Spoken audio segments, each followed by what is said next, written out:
Hello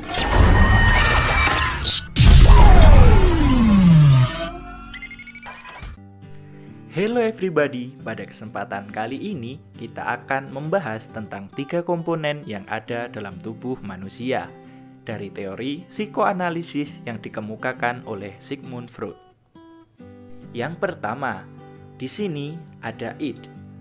Sigmund Freud menyebut id sebagai pusat dari seluruh energi dinamis mental seseorang. Ini adalah bagian utama dari sifat manusia yang telah ada sejak baru lahir ke dunia. Aspek ini sepenuhnya terjadi tanpa disadari serta melibatkan perilaku primitif dan berdasarkan pada insting. Hal yang menggerakkan id adalah nafsu, keinginan, serta kebutuhan. Apabila hal-hal itu tidak segera terpenuhi, maka akan muncul rasa marah hingga cemas. Elemen id ini sangat penting bagi manusia bahkan sejak lahir, karena menjamin kebutuhan bayi terpenuhi.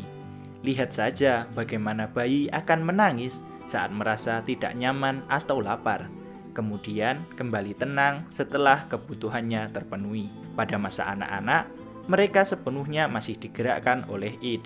Tidak ada alasan yang bisa menghentikan kebutuhan mereka terpenuhi. Mustahil meminta anak kecil menunggu hingga siang hari ketika mereka kelaparan di pagi hari. Dan pada masa dewasa, bahkan menua sekalipun, elemen id ini akan tetap berdasarkan pada insting. Hanya saja, pola pikir membuat seseorang berperilaku secara realistis dan bisa diterima secara sosial. Yang kedua, ada ego. Ego adalah perkembangan lebih jauh dari id. Dengan adanya ego, keinginan yang muncul bisa terpenuhi lewat cara yang bisa diterima di dunia nyata. Fungsi daripada ego terletak pada pola pikir sadar, prasadar, dan di bawah sadar. Artinya, elemen ini sangat penting untuk menghadapi dunia nyata. Ketika seseorang melakukan sesuatu dengan mempertimbangkan ego, artinya ada hitungan tentang untung dan rugi dari sebuah tindakan. Mereka tidak akan serta-merta melakukan apa yang diinginkan seenaknya. Ego memiliki jenis yang beragam, mulai dari menghindari suatu perilaku seperti tidak mengambil makanan milik orang lain saat lapar, hingga menunda tindakan hingga waktu dan lokasinya sudah tepat.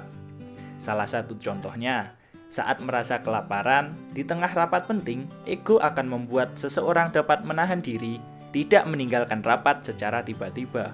Dengan adanya ego, seseorang bisa mencari makan di waktu yang tepat, yaitu ketika rapat telah selesai. Sebagai perumpamaan, Freud membandingkan id sebagai seekor kuda, sementara ego adalah penunggangnya. Id memberikan tenaga dan kemampuan bergerak, sementara ego menjadi pengarah kemana kuda akan bergerak. Tanpa adanya ego, id bisa berkelana kemanapun tanpa pertimbangan yang logis. Yang ketiga, ada superego. Bagian terakhir dari karakter manusia adalah superego.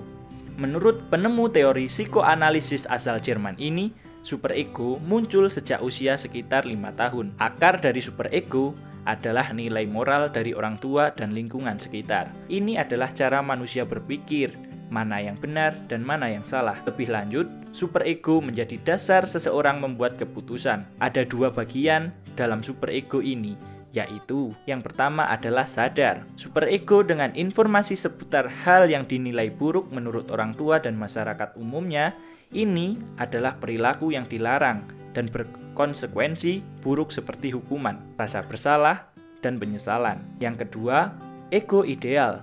Superego yang mengandung aturan serta standar perilaku menurut ego. Adanya superego ini membuat perilaku manusia menjadi lebih terpelajar dan sempurna.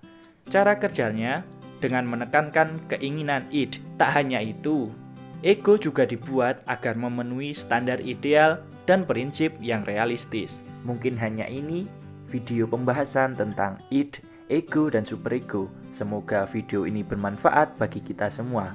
Sekian, sampai jumpa.